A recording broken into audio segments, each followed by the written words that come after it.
única, digamos, es una entidad completamente definida que se organiza.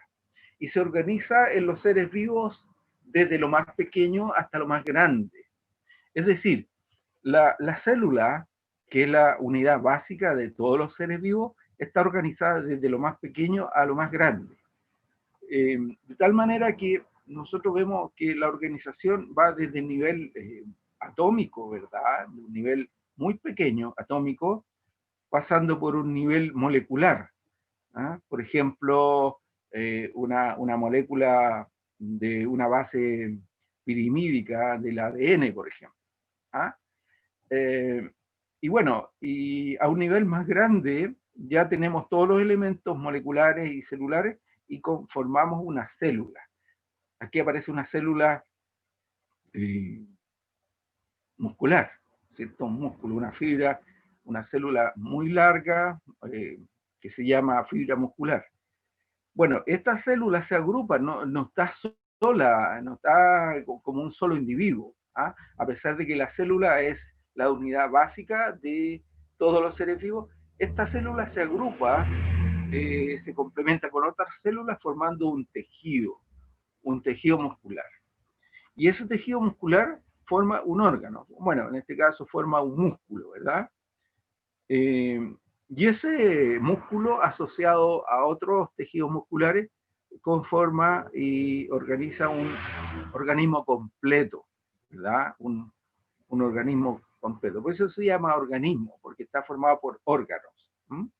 Y ahí tenemos el perro entero, ¿ah? Por ejemplo. Entonces, los seres vivos se organizan desde lo más pequeño a nivel atómico, ¿cierto? Molecular, y terminando en un organismo completo. Eh, bueno, toda la vida se organiza así. Ahora, igualmente hay organismos que son unicelulares. Es decir, acá tenemos, por ejemplo, una célula procarionte. ¿Ah? Es una célula primitiva que no tiene un núcleo verdadero, porque eso se llama procarionte, no tiene núcleo verdadero, pero tiene todos los elementos propios de un organismo unicelular y de un organismo individual. Es decir, esta bacteria, ¿verdad? Esta célula procarionte puede vivir perfectamente en el medio, en forma autónoma. ¿Ah? Obviamente necesitando del medio la energía y la materia para poder vivir, pero teniendo todos esos elementos del medio, puede vivir perfectamente. Incluso hasta se puede multiplicar, ¿no? Esta bacteria se divide y se multiplica, ¿verdad? Entonces, eh, es muy interesante esto, porque vamos a ver al final que, por ejemplo, los virus no pueden hacer esto. Los virus no se pueden multiplicar. Los virus no pueden vivir en un medio ambiente. De hecho, los virus no están considerados microorganismos, no están considerados seres vivos. ¿Mm? Entonces, es muy interesante eso. Bueno, acá tenemos la bacteria. La bacteria tiene, en este caso, esta tiene una cápsula que la envuelve, una cápsula que la rodea. Más adentro, en su interior, tiene una pared. Y más a su interior tiene una membrana citoplasmática, una membrana celular. Y adentro, en el citoplasma, bueno, están todos los organelos propios de una bacteria, que son muy pocos, ¿eh? Son relativamente pocos, porque este es un organismo muy básico, muy primitivo, pero tiene lo suficiente para vivir. Tiene muy desarrollado un sistema genético, es decir, material genético, DNA, por ejemplo. Entonces, además tiene ribosomas, y, y bueno, y eso. ¿Ah? Y con eso es suficiente para vivir. Ahora, hay otros organismos, hay otras células, las células eucariontes. Por ejemplo, una célula vegetal, que es una célula eucarionte. ¿Qué quiere decir eucarionte? Que tiene núcleo verdadero. ¿Ah? Entonces, aquí está el núcleo, ¿cierto? Está bonito el dibujo, ¿verdad? Porque en detalle explica, muestra ahí que el núcleo tiene doble membrana, por ejemplo. Y adentro del núcleo hay un nucleolo. ¿Mm?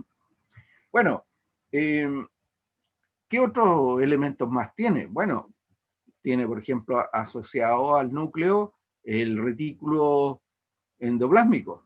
¿Mm? Tanto el liso como el rugoso, liso, rugoso.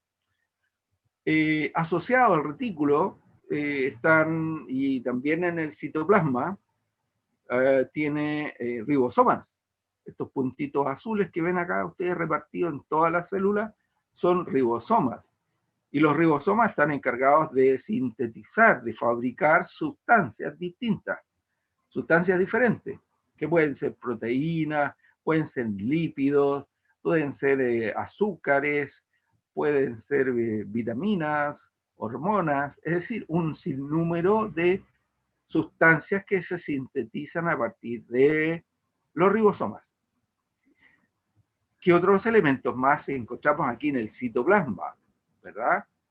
Tenemos el Golgi, el aparato del Golgi, que tiene que ver con la fabricación, la síntesis de membrana, de membrana celular.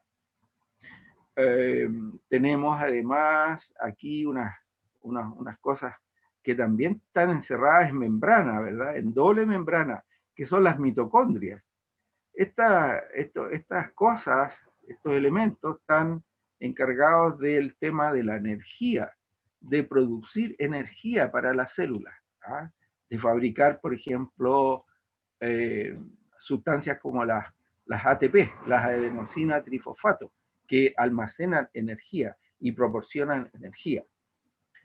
Y tenemos, como es una célula vegetal, tenemos unos elementos acá que sintetizan, qué sé yo, glucosa, por ejemplo, y que son los famosos cloroplastos, en donde se hace la fotosíntesis.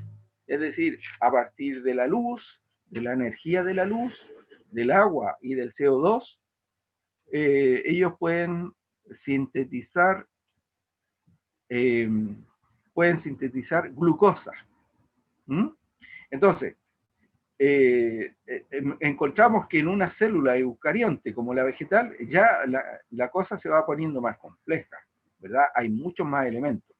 Están, por ejemplo, los lisosomas, que son, y tenemos aquí, mira, al medio, algo muy interesante, una vacuola, encerrada en una membrana, es una vacuola. ¿Y qué es lo que hay dentro de la vacuola? Agua, porque la célula vegetal se caracteriza por tener todos estos elementos, núcleos, mitocondria, cloroplastos, ribosomas, Golgi, todo lo que tiene una célula, y una tremenda, inmensa vacuola. ¿Ah? Eso es típico de las células vegetales, las vacuolas.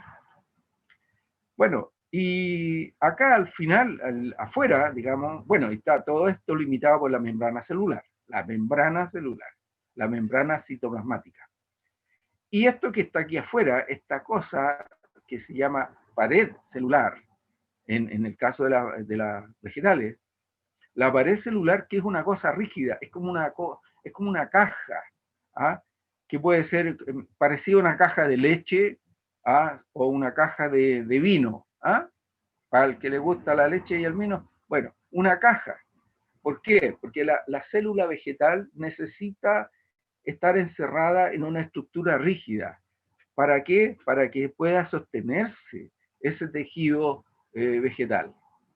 Es decir, los vegetales necesitan rigidez, necesitan turgencia. ¿Ah? Entonces, para eso está la pared, para mantenerse rígido. Y eso se ayuda con la vacuola llena de agua. Entonces, con una pared rígida, ¿verdad?, de celulosa, y una vacuola llena de agua, la célula se mantiene turgente. ¿Mm? Y por eso uno ve los vegetales se han fijado que son turgentes, es decir, son duritos, son duros. Uno los toma y son duros. No son blanduchos así como un huevo sin cáscara. No son blanduchos como sería una célula animal. Aquí tenemos una célula eucarionte, ¿verdad? Animal. La célula animal no tiene pared, por lo tanto tiene forma de huevo. Si tú tocas esto con un dedo, si lo aplastas, es blanducho, es como un huevo sin cáscara. ¿Ah? Es una cosa blanda. ¿Sí? ¿Mm? Claro, eso es típico de una célula animal. ¿Mm? Bueno, y la célula animal tiene todo lo que vimos, ¿verdad? Está limitada por una membrana, adentro hay un núcleo con un nucleolo, asociado al núcleo está, por ejemplo, el retículo liso y el retículo rugoso, están los ribosomas, estos puntitos azules que hay aquí, que son numerosos, ribosomas, están las mitocondrias, que esto es como forma de riñón, ¿verdad? En donde ahí participan los procesos de generación de energía, ¿ah? De la célula. Hay unas vesículas aquí que se llaman lisosomas, por ejemplo, en donde almacenan enzimas, enzimas de todo tipo. Y claro, y aquí al centro hay unos elementos que no lo tiene la célula vegetal, que son los centríolos. Los centríolos participan en los procesos de división celular. Son como los que ordenan geográficamente la división celular. Una cosa muy interesante. Bueno, ahí en general tenemos todos los elementos de una célula animal, ¿verdad? Ahora, ¿qué pasa con esto? Tenemos que, por ejemplo, dentro del citoplasma, la célula debe tener una suerte de, a pesar de que una cosa blanda, blanducha, no se desarma. ¿Por qué? Porque tiene un citoesqueleto. Por ejemplo, estas membranas que aparecen acá asociadas a ribosomas, ese es el retículo endoplásmico, ¿ah? El retículo endoplásmico asociado a los ribosomas. Pero fíjense en estos tubos, que se produce aquí como una red de tubos dentro de las células. Eso se llama citoesqueleto. No es una cosa rígida, son como tubos de goma, como tubos de plástico, ¿verdad? Este citoesqueleto está encargado de mantener la rigidez de la célula, la forma de la célula. A pesar de que una cosa blanda, relativamente blanda, mantiene su forma. Y gracias a este citoesqueleto que lo mantiene esa forma. Bueno, aquí se muestra la mitocondria, ¿verdad? Que es un elemento muy interesante que tiene doble pared, ¿verdad? Tiene una pared externa, es decir, membrana, no pared. Tiene una membrana externa y una interna. Bueno, tiene esa forma. Ahora, es curioso este caso porque las mitocondrias, según la teoría endosimbionte, en algún momento de la evolución celular, esta mitocondria era una bacteria, una bacteria. ¿Por qué? Porque tiene ADN. La mitocondria adentro tiene ADN, ADN propio. Entonces, se piensa que, se cree, o la teoría endosimbionte por lo menos lo plantea, de que esta mitocondria en algún momento fue una bacteria que ingresó a la célula. Y después que ingresó, evolucionó junto a la célula. Evolucionó de tal manera de que la célula hace lo suyo y la mitocondria también hace lo suyo, y comparten funciones. Es muy interesante. Es muy interesante esto porque es curioso que esta estructura tenga doble membrana y adentro, en el citosol de la mitocondria, hay ADN.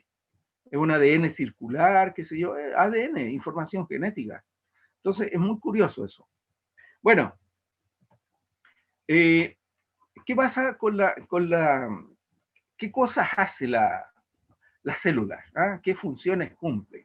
Bueno, el metabolismo celular es una de las funciones, ¿verdad? Aparte de la cosa, del tema de la estructura, o sea, de la forma, y que le da estructura a la célula, y por lo tanto esas células van a darle una estructura al tejido que forma, ¿cierto?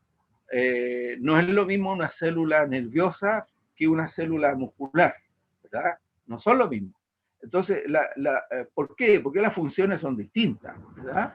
Entonces, en el metabolismo celular tenemos que una célula en general, con todos los elementos que tiene, hay dos procesos fundamentales. ¿Mm? Uno es el flujo de materia y el otro es el flujo de energía. Las dos cosas. Materia, o sea, materia que entra o que puede salir de la célula, ¿verdad? Por ejemplo, agua, glucosa. Bueno, el agua puede entrar y salir de la célula. La glucosa puede entrar, por ejemplo. ¿Ah? Y una vez que está adentro se degrada adentro la glucosa y proporciona energía, ¿verdad?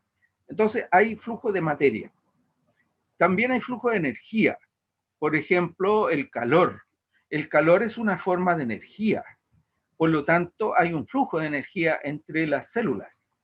Es decir, una célula está metabolizando la glucosa, por ejemplo, y la glucosa termina siendo ATP, adenosina trifosfato, por ejemplo, que es una molécula que contiene mucha energía. Esa ATP se degrada y al degradarse produce energía en forma de calor, ¿cierto?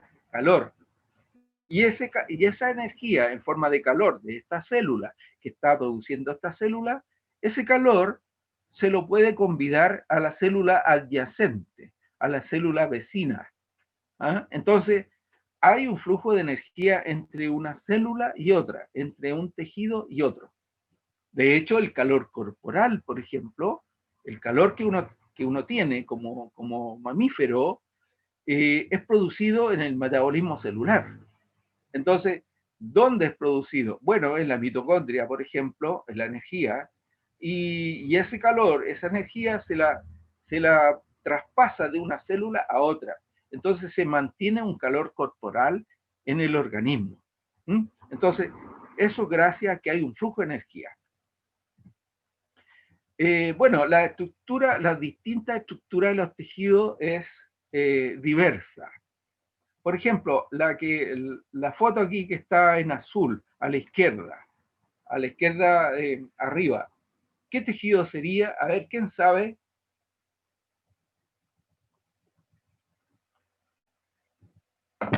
¿A quién se le ocurre qué tejido puede ser?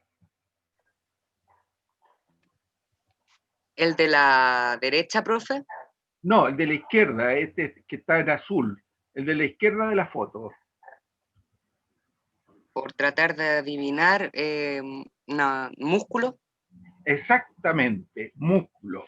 Esas cosas que se ven ahí azules son las ordenaciones, a ver cómo decirlo, las apilaciones de las fibras moleculares de actina y miosina, que son dos proteínas. Actina y miosina son dos proteínas que participan en la contracción muscular. Entonces están apiladas, así como muy ordenadas, esas fibras. Eso a nivel molecular, ¿eh? Esto está visto con microscopio, pero esas agrupaciones que hay como fibras son mucho más pequeñas, que están apiladas una al lado de la otra. Entonces, actina y miosina, viene un impulso nervioso, por ejemplo, y se acercan unas con otras. Y al acercarse produce la contracción muscular. ¿Ah? Ese es un músculo. Ya, la de la derecha, a ver, ¿qué podría ser? Esa cosa blanca, así como... se ve que son células, ¿verdad? Por la forma que tienen, pero tienen un color blanco, así, hay otros colores, claro, bueno, pero predomina el blanco, ¿m? Medio rojo, así, medio rosado. A ver, ¿qué tejido podría ser? Me recuerda al tronco de un árbol. Claro, claro, pero de color blanco. ¿Qué cosas hay en el organismo que tienen ese color? ¿La grasa? Bueno, podría ser, pero no es el tejido adiposo, es otro tejido. Tejido los cerebral. nervios. No, tampoco son nervios. No, no es un tejido nervioso. Más Tejido simple que eso. cerebral. No, tejido óseo, huesos, son huesos, tejido óseo. Recuerden que estas son fotos de células, son células. ¿Mm? El tejido óseo. Y estas concreciones de fósforo y calcio le confiere ese color blanco. ¿Mm? Concreciones. Es decir, son precipitaciones de sales de fósforo y calcio que se endurecen, precipitan. ¿Ah? Entonces, al endurecerse forman ese tejido. Y usted sabe que el tejido óseo es harto duro, muy rígido. Bueno, y la del medio, bueno, ahí ya todos la van a conocer. ¿Quién no conoce esa célula? ¿Cuál sería?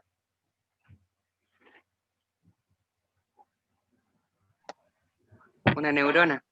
Exactamente, muy bien, una neurona. Una neurona, aquí se ve claramente los axones y las dendritas. Las dendritas, estas como ramas así que salen para todos lados, son axones y dendritas. ¿Mm? Bueno, interesante. Así se conforman los tejidos. ¿Mm? Son distintos. ¿Por qué? Porque las células son diferentes unas con otras. Y como son diferentes, las funciones son diferentes también, ¿verdad? En el tejido nervioso, ¿verdad? En el tejido, las células nerviosas necesitan estar comunicadas las células unas con otras.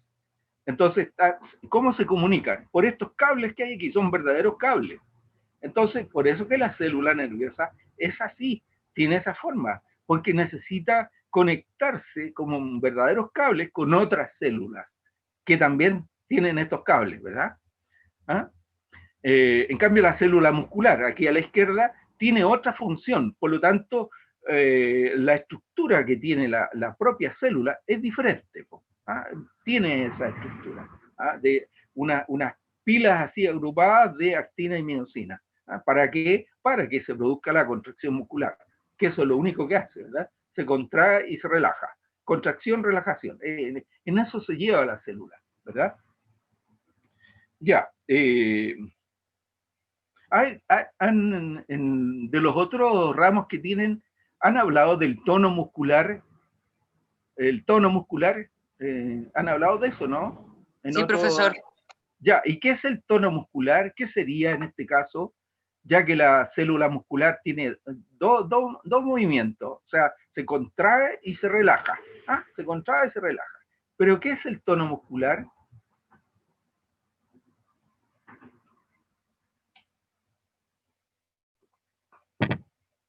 Bueno, el tono muscular es un nivel basal, es un nivel básico de contracción muscular.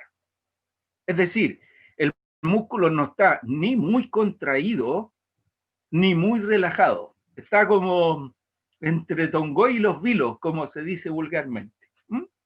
Está entre un umbral de contracción. ¿Por qué? Porque tiene que mantener un tono muscular. Por ejemplo, a ti no se te puede caer la mandíbula. No, pues no se te puede caer así como, no. Se tiene que mantener la mandíbula en su posición. Por lo tanto, los músculos que están allí participando tienen un tono muscular, es decir, están contraídos hasta un cierto nivel, no más allá. ¿Ah? No más allá cuando, bueno, si quieres más allá es porque está masticando, pero no necesitan masticar, necesitan mantener la mandíbula. Y eso es el tono muscular. ¿Mm? ¿Se entiende la idea o no? ¿Se entiende? Sí, en el fondo los músculos no pueden estar totalmente relajados, aun cuando no se esté Exacto. haciendo fuerza, o sea, se esté en reposo, tienen que mantener una cierta tensión basal. Exactamente, y esa tensión basal se llama tono muscular. ¿Mm? Y si se hace fuerza, esta contracción aumenta. Exactamente. Muy bien. Ya, entonces ya aprendimos algo de ahí de fisiología. Bueno, y acá tenemos otros tejidos, ¿verdad? A ver, el tejido de la izquierda, ese de color rojo. ¿Ah? ¿Cuál sería? Mira, ese, oye, está todos los días, todos los días lo tenemos ahí presente. ¿Cuál es? ¿Cuál es ese? Que es un tejido, ¿ah? Ojo, así se llama, es un tejido.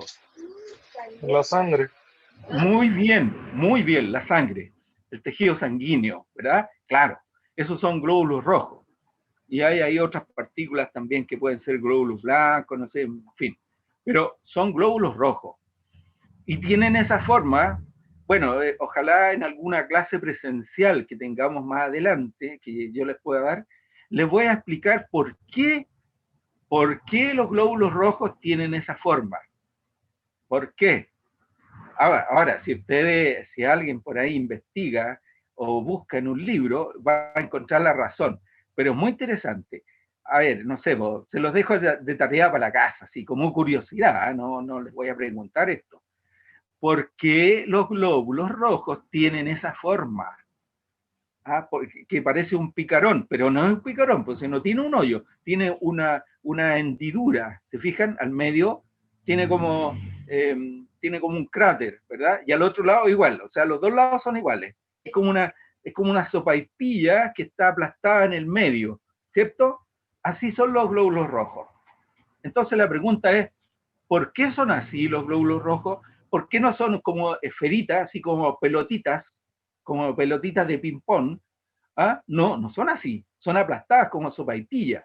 Y son aplastadas en el medio, así, la sopaipilla bien aplastada en el medio. ¿Y por qué son así? Les hago esa pregunta. Porque hay una razón física muy interesante, muy interesante. Es una razón netamente física. Bueno, biológica también, obviamente. Pero la razón es matemática, geométrica, física. ¿Mm? Ya, y aquí la derecha, ¿cuál sería? ¿Qué creen ustedes? No se ve muy claro, pero se alcanza a ver. Tejido nervioso. Exactamente, tejido nervioso. Células. Y se ve clarito, mira, tienen el núcleo, tienen las dendritas, tiene todo. Se ve muy bonita. Se parece al kraken, pero bueno, se parece a un pulpo así, el kraken. Ya, bueno, el metabolismo celular se da en tres niveles, ¿verdad? Se da a nivel de tejido, por ejemplo, contracción muscular, ¿verdad? El metabolismo se da a nivel de tejido. Se da a nivel de célula, ¿verdad? En la célula ocurre todo, y a nivel molecular, a nivel de partículas atómicas, subatómicas, bueno, no subatómicas, a partir de partículas atómicas y moleculares, ¿verdad? Allí se da el metabolismo, en esos tres niveles.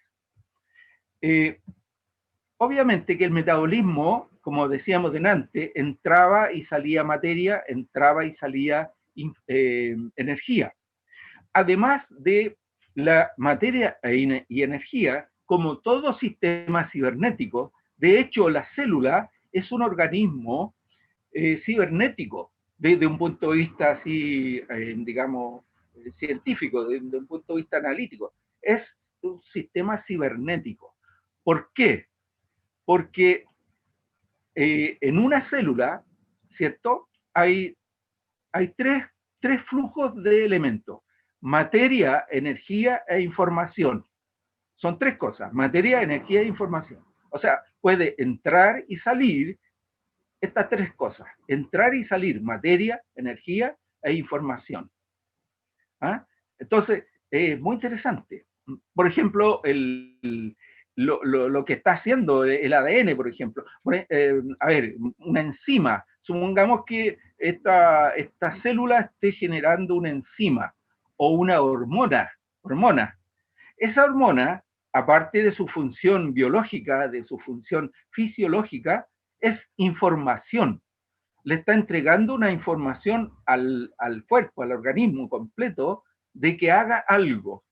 Por ejemplo, no sé, pues cuando a ti te da un susto muy grande, sales corriendo, no sé qué, es porque las glándulas suprarrenales en ese momento generaron adrenalina, y la adrenalina, que es una hormona que salió al flujo sanguíneo de la célula, salió al torrente sanguíneo y tiene su acción en todo tu organismo. por ejemplo, se contraen las arterias, ¿verdad? Para que fluya la sangre más rápido, el corazón bombea más rápido. Eso, ¿quién lo ordenó eso? Lo ordenó la hormona que se segregó en ese momento por la glándula suprarrenal. ¿Y eso qué es? Información. Así de simple, información. ¿Mm? Entonces, muy interesante analizar unas células desde ese punto de vista, que es una entidad cibernética, que parece un verdadero computador, donde entra energía, materia e información. Bueno, la membrana, que es algo muy importante, en la célula, volvamos ahí al dibujito, no entra ni sale nada que la membrana lo permita. Es decir, la membrana es selectiva para las sustancias. Es muy selectiva. No deja entrar y salir cualquier cosa. No, no, no, no, no. No hace eso. ¿Y por qué? Porque la membrana está compuesta por una bicapa lipídica, ¿verdad? Que está formada por proteínas, lípidos y proteínas. Entonces, tiene unas estructuras especiales en donde prácticamente son la aduana que permite entrar o salir sustancias, o simplemente no permite que entren algunas sustancias. ¿Ah? Simplemente las deja fuera, no pueden entrar. Entonces, ¿eso quién hace eso? La membrana. La membrana es la barrera, es la aduana que no deja que entre cualquier cosa a la célula, y tampoco deja que salga cualquier cosa de la célula. Entonces, es muy interesante eso. Bueno, y las estructuras son variadas, ¿verdad? Aquí tenemos otra forma de ver la membrana. Son estructuras proteicas muy complejas, ¿verdad? Con receptores formadas por cadenas de glucosa, son receptores, casi son cosas como antenas nerviosas, prácticamente. Son receptores bioquímicos. Por ejemplo, viene una sustancia, toca aquí la célula y la célula la reconoce o no la reconoce. Así de simple. Estas como antenas que se ven aquí son como verdaderos sensores de las sustancias que llegan. Entonces, es muy interesante que la membrana se encarga de seleccionar lo que entra o sale de la célula. Bueno, ¿y las sustancias cómo se mueven en las células? Se mueven de distintas formas. Una de ellas es a favor de la gradiente de concentración, o bien en contra de la gradiente de concentración. Así se mueve la sustancia. Lo que sea, el agua, la glucosa, las sales minerales, todos esos elementos, las hormonas, las proteínas, se mueven a favor de la gradiente o en contra de la gradiente. Y pasan por la membrana celular, digamos, en algunos casos por difusión, si la membrana lo permite, o en algunos casos en forma selectiva por estas verdaderas pasadas que son como aduanas, ¿verdad? Por un lado puede pasar el agua, por otro lado pueden pasar las proteínas, por otro lado pueden pasar los azúcares, las hormonas, en fin, toda suerte de sustancias diversas que circulan por el organismo. Bueno, hay difusiones simples y difusiones facilitadas, es decir, la membrana se encarga de hacer la cosa simple para algunas sustancias o ponerla complicada, ponerla difícil para otras sustancias. En el caso de los electrolitos, por ejemplo, el sodio y el potasio, ¿cierto? Tanto que se habla del sodio y el potasio. Bueno, el sodio es muy, digamos, es muy necesario para la célula y el potasio también. Por eso es que debemos comer en la alimentación, tomar sal, por ejemplo, cloruro de sodio. Tenemos que tenerlo en la dieta. ¿Por qué? Porque lo necesitamos, la célula lo necesita. Entonces, para mantener un equilibrio iónico, ¿verdad?, entre el medio extracelular y el interior, el citoplasma. Y todo es muy ordenado, muy equilibrado. En la célula siempre está todo equilibrado. Es decir, si hay un sodio que sale, bueno, como salió un sodio, tiene que entrar otro elemento. Entra un potasio, por ejemplo. ¿Ah? Y al revés. Si sale un potasio, entra un sodio.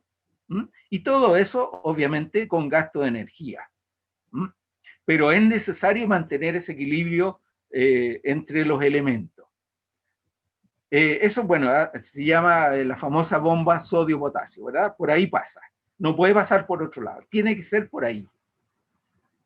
Bueno, los elementos entran y salen generalmente del medio extracelular al interior de la célula mediante sistemas que permiten encerrar los elementos que entran en membranas. Los encierran en membranas como verdaderos paquetes. Y también los que salen, también salen encerrados en estos paquetes de membranas.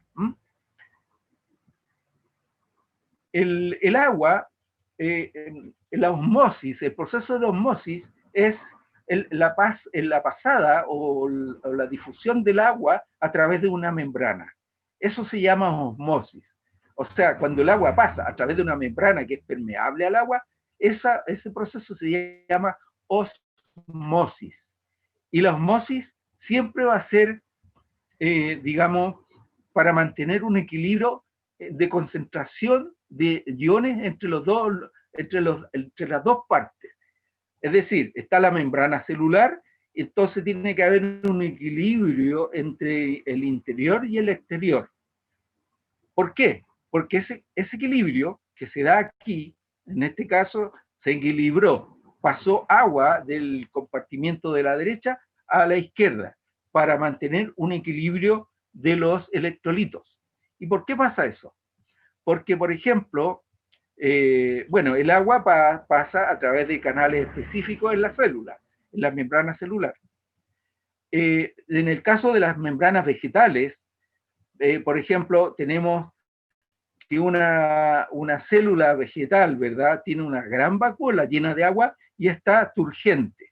Y si la célula se deshidrata, es decir, la vacuola pierde agua, la pared se colapsa, ¿verdad? Y el vegetal se marchita. ¿Ah? Entonces, en el caso de la sangre, por ejemplo, cuando tú tienes sed, es decir, cuando la sangre pierde agua, ¿ah? Los glóbulos rojos empiezan a colapsarse, como en el caso de la izquierda. ¿Por qué? Porque falta agua en la sangre. Entonces, y al revés, en el extremo derecho está un exceso de agua en la sangre, por lo tanto, el glóbulo rojo se llena de agua. Entonces tiene que haber un equilibrio, como al medio. El glóbulo rojo del medio está en un medio isotónico. ¿Cuál es la concentración del suero fisiológico? ¿Ustedes se acuerdan de eso? ¿Saben de eso? La concentración del suero fisiológico. O sea, el líquido que yo debo ingresar a la sangre. Cuando a una persona, a un animal o a una persona le ponen suero fisiológico, ¿por qué tiene que ser suero fisiológico y no agua? No agua, agua pura a la sangre. ¿Por qué tiene que ser suero fisiológico? Para mantener este equilibrio. Porque si yo le pusiera agua al paciente en la sangre, pasaría lo de la derecha, el glóbulo rojo de la derecha, se llenaría de agua y podría reventar, ¿verdad?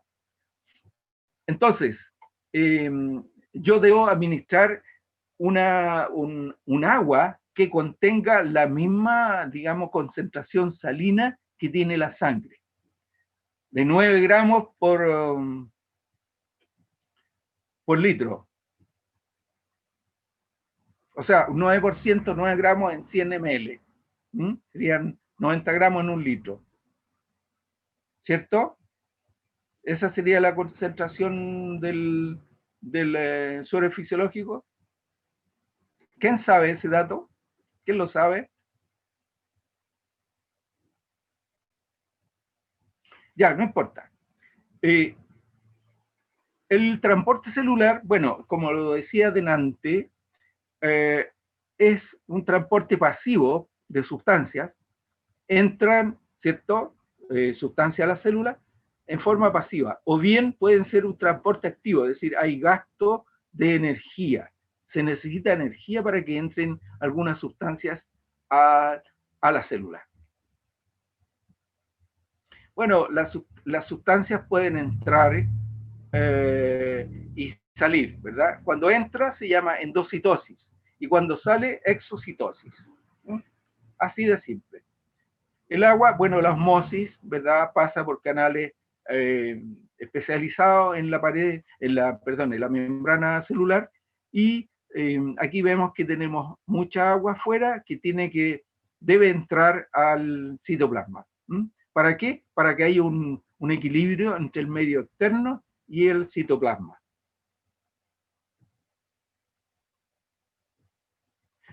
¿Me están escuchando o se cortó esta cosa, estimados alumnos? No, sí lo escuchamos.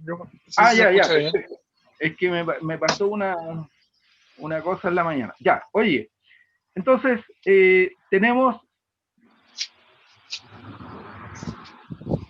que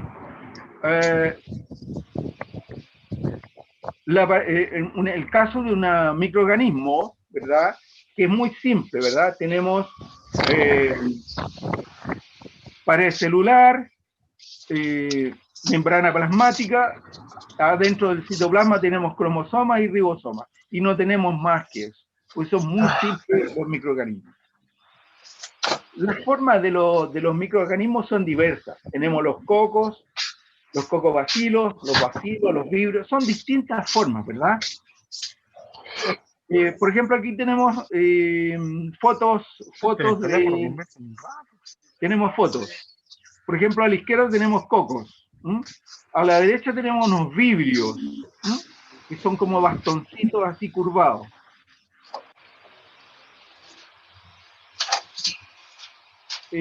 Acá a la izquierda tenemos cocos y a la derecha tenemos cocos y bacilos.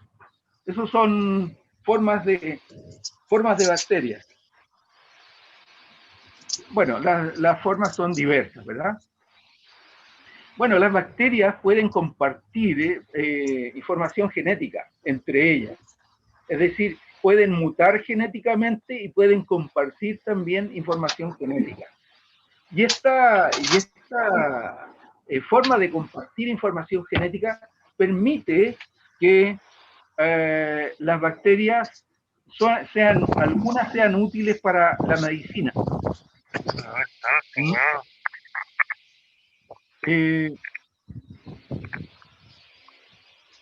Por ejemplo, la biotecnología utiliza la propiedad que tienen las bacterias de mutar y de compartir información. Por ejemplo, yo puedo tomar una bacteria como la Escherichia coli, que es una bacteria muy complicada, ¿verdad? Una bacteria que es dañina para la salud. Yo la puedo hacer que sea buena gente, digamos. Por ejemplo, tomo el plasmidio y le incorporo, ¿verdad? Una sección de información ADN, ¿verdad? Que sintetiza insulina. Por ejemplo, lo puedo sacar del páncreas de una rata, ¿verdad? Entonces, ese plasmidio, esa bacteria, va a poder desarrollar insulina, va a poder producir insulina. Entonces, esta facilidad que tienen algunos microorganismos, como algunas bacterias, de poder ser recombinantes genéticamente, permiten estos avances en la medicina, de obtener algunas sustancias difíciles de obtener, como la insulina, por ejemplo, a partir de cultivos de bacterias. En el caso de los virus, como decía anteriormente, los virus no son organismos vivos. Los virus necesitan parasitar una célula para vivir, para reproducirse, más que para vivir. Lo único que hace un virus es reproducirse. Y para reproducirse tiene que parasitar y matar una célula. Entonces, el virus, ¿qué es lo que tiene? Solamente una cápsula, y dentro de la cápsula encerrada el material genético, que puede ser ARN o ADN. Entonces, ¿qué pasa? Que el mecanismo de acción de los virus, bueno, aquí tenemos algunas formas, ¿verdad?, de virus y tamaño. ¿Sí?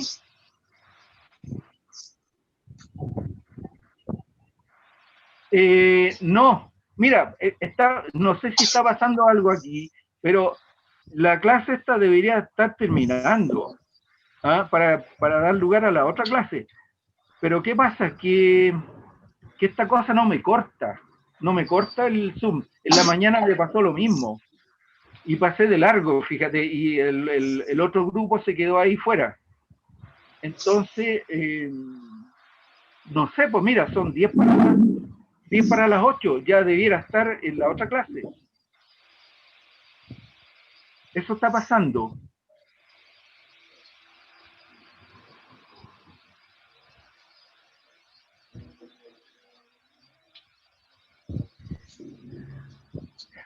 Oye, mira, a ver, vamos a tener que dejar hasta aquí esto.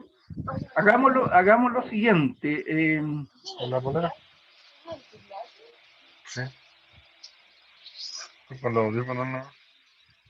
Está terminando. ¿Quién tiene el micrófono encendido? Ya, oye, mira,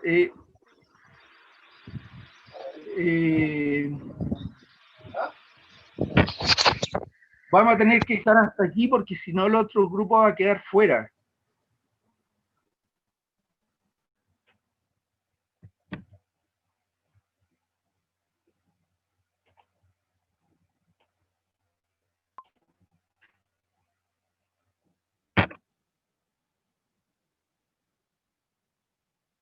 Sí, está en el correo. Mira, yo se las mandé al correo y tienen que bajarla del Google Drive porque es muy grande, pero ahí está, la pueden acceder en el Google Drive. En el correo está el link. Así que perfectamente pueden bajarla de ahí. Mira, vamos a tener que dejar hasta acá nomás la clase porque si no los demás chicos no se van a poder conectar. ¿Mm? No, no, ningún trabajo. Lo que tienen que hacer es estudiar este PowerPoint y los apuntes que le envía el correo, que se llama la célula. Además hay ¿cómo se llama? Un apunte complementario. Se llama algo de la célula y los seres vivos, algo así. Pero solamente pueden leer el que yo les envié, el que se llama la célula. Entonces, y con esta foto,